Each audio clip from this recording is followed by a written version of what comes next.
تم نے کہا تھا میرا رب مجھے بچائے گا، اب اگر تمہارے رب تمہیں موقع دے رہا ہے تو اس پہ توکل کرو۔ عبداللہ نے اس کو قائل کرنے کی بھرپور کوشش کی۔ ہاں، مجھے اپنے رب پر کامل توکل ہے، لیکن میں کچھ باتیں طے کرنا چاہتی ہوں۔ تمہیں وعدہ کرنا ہے کہ تم مجھے ہاتھ نہیں لگاؤ گے، میرا نقاب نہیں اتارو گے اور مجھ سے دور رہ کر بات کرو گے، اور جو منظور ہے تو میں دروازہ کھول دیتی ہوں۔ جواب دو، اب چپ کیوں ہو گئے ہو؟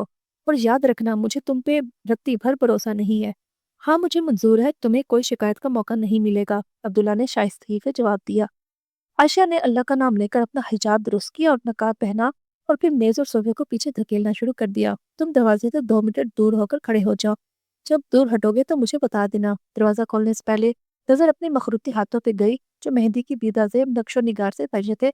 عورت اپنے دستانے کی تلاش شروع کر دی، لیکن صرف ایک ہی ڈھونڈ پائی۔ دلہا کے ساتھ ہاتھا پائی کی طرح ایک کہیں کھو گیا تھا۔ شاید دکھی دل کے ساتھ ایک کو پہنا، وہ دوسرے ہاتھ کو اپنے خمار سے ڈھانپ لیا۔ کانپتے ہاتھوں کے ساتھ کنڈی پہ ہاتھ رکھا۔ عائشہ یہ شدید گھبراہٹ تو خوف طاری تھا۔ باہر عبداللہ نے التجائیں شروع کر دی کہ جلدی کرو، روشنی پھیلنے سے پہلے ہمیں یہاں سے نکلنا ہے تاکہ گاؤں کا کوئی شخص تمہیں نہ دیکھ پائے۔ عائشہ کے دل دماغ میں خطرے کی گھنٹیاں بجنے لگی کہ یہ ابھی بھی کسی نئے منصوبے کے تحت اس کو جال میں پھنسا رہا ہے۔ خیر، اللہ پہ توکل کر کے کنڈی کھول دی۔ عبداللہ کو ڈرائنگ روم کے دوسرے کونے میں کھڑا اپنا منتظر پایا۔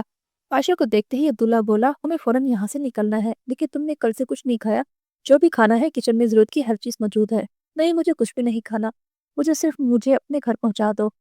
عائشہ نے خشک لہجے میں جواب دے کر صحن کی طرف دوڑ لگا دی، جبکہ عبداللہ بڑے بڑے ڈگ بھرتا اس کے پیچھے ہو لیا۔ گاڑی کی اگلی سیٹ کی طرف اشارہ کیا، مگر عائشہ نے مصرت کرتے ہوئے پیچھے بیٹھنے کو ترجیح دی۔ تاریک رات کے اندھیرے چھٹ رہے تھے اور جالے کی سفید دھاری اس ویران غاؤ موسم میں روشنی لا رہی تھی۔ عائشہ کا دل شدت غم سے چور تھا، آنسو چھلک کر آنکھوں کی باڑ توڑنے کے لیے بےتاب تھے۔ اس کو یہ غم اندر ہی اندر چاٹ رہا تھا کہ کیسی امی بابا اور دونوں بہنوں نے رات گزاری ہوگی، کتنے تڑپے ہوں گے وہ میرے لیے۔ عبداللہ کے لیے دل میں نفرت اور بھری پجیرو 4x4 اپنے سفر پہ رواں دواں تھی۔ مسلسل خاموشی کو عبداللہ نے توڑا۔ عائشہ اگر ہو سکے تو مجھے معاف کر دینا۔ مجھے پتا ہے کہ میں نے انجانے میں بہت زیادتی کی ہے تمہارے ساتھ، جو میں ہرگز نہیں چاہتا تھا، لیکن میں اپنے دل کے ہاتھوں مجبور ہو گیا تھا۔ تم میری زندگی میں آنے والی پہلی لڑکی ہو کس نے مجھے جھنجھوڑ کر رکھ دیا ہے۔ پوری رات میں 1 منٹ کے لیے بھی نہیں سویا۔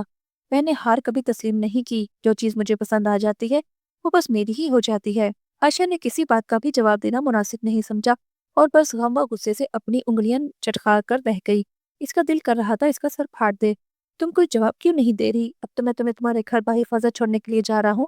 عائشہ کھول کر رہ گئی۔ تھوڑی دیر کی خاموشی کے بعد بولا، ابھی 10 منٹ میں سروس اسٹیشن آ رہا ہے، کچھ کھانے پینے کے لیے لینا ہے تو بتا دو، میں تمہارے لیے لے آؤں۔ مجھے کچھ بھی نہیں چاہیے، مجھے اپنے گھر پہنچنا ہے ابھی اور اسی وقت، سمجھے تم؟ عائشہ نے کاٹدار لہجے میں تک کر جواب دیا۔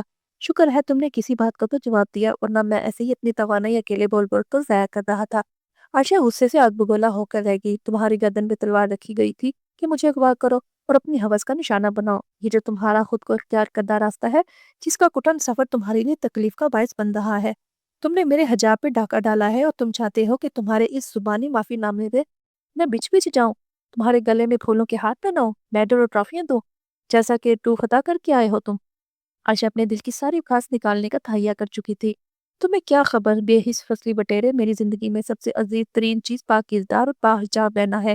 میرا حجاب میری پناہ گاہ ہے، تم جیسے ہوس پرستوں کی میلی نظروں سے بچاؤ کی تدبیر ہے۔ میرا نقاب میرا نور ہے، تم نے مجھے بے نور کرنے کی کوشش کی ہے۔ کاش تمہاری کوئی بہن ہوتی تو تم یہ درد محسوس کرتے کہ کیسے دوسروں کی بیٹیوں کی طرف میلی نظر اٹھاتے ہیں۔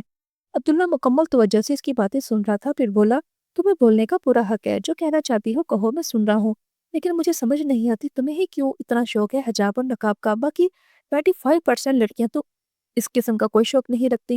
اے ایمان والو، اللہ سے ڈرو اور سیدھی بات کہو، اللہ تمہارے کاموں کو سنوار دے گا، تمہارے گناہوں کو بخش دے گا، اور جو شخص اللہ اور اس کے رسول کی اطاعت کرے گا اسے بہت بڑی کامیابی ملے گی۔ سورۃ احزاب آیت نمبر 70 اور 71۔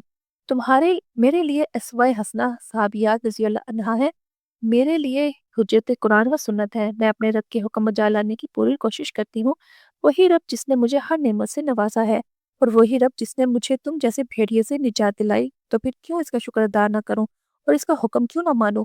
چلو تم نے کسی قابل تو سمجھا، مجھے فصلی بٹیرا اور بھیڑیا دونوں نام ہی کافی خوبصورت لگے ہیں، مجھے پسند آئے ہیں، اس نے کہکا لگایا۔ اچھا فرض کرو، اگر میں تمہیں تمہارے گھر نہ چھوڑوں تو کیا کرو گی؟ میرا کیا بگاڑ لو گئی؟